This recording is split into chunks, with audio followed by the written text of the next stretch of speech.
কবি সুকান্ত ভট্টাচার্য কি জানেন? বলেন বাবু মস্ত জ্ঞানী, মস্ত বড় পাঠক।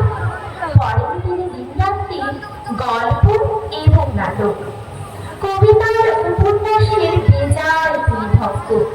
ডিটেকটিভের কাহিনীতে গরম করেন রক্ত। জানেন তিনি দর্শন আর নানা রকম বিজ্ঞান।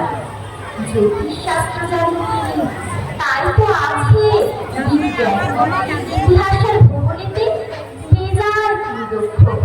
এসব কথা ভাবলেই তার ফলতে থাকে দুঃখ। সব সময় পড়েন তিনি, সকাল থেকে সন্ধ্যে। ছুটির দিনেও পড়েন তিনি, পড়েন পুজোর বন্ধে। মাঝে মাঝে প্রকাশ করেন গুণ জ্ঞানের তত্ত্ব। বিদ্যাখানা চাকরি করেন বরেন্দ্রনাথ দত্ত।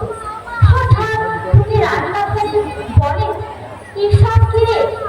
ভাইজি তাই এসে বলে, এসব কারো দিলে। বরেন্দ্রবাবু রেগে বলেন, যিনি তো হয় সাদা, তুইও কালো, যিনিও কালো, বুঝছিস কি গাধা?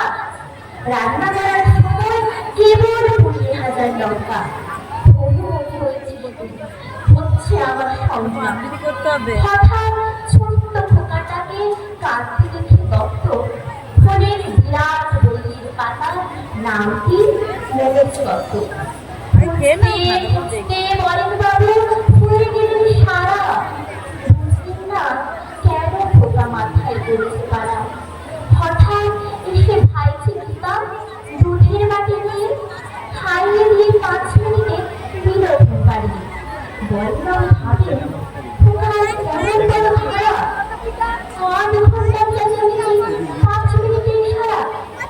বরেন্দ্রবাবুর কাছে আর একটি ধারা, বলতে জানেন না কেন হয় মহাফলে সাদা। পাথর বাটির গরম জিনিস ঠান্ডা হয় তা জানি, পাহাড় দেশে গরম কেন এমন ছটফটানি। পথ চলতে থেকে এসব ভিজে ওঠে ঘামে। মানিকতলা যেতে ধর্মতলার ট্রামে। বরেন্দ্রবাবু জানেন কিন্তু নানা রকম বিজ্ঞান। জ্যোতিষ শাস্ত্র জানেন তিনি, তাই তো এমন বিজ্ঞান। নমস্কার।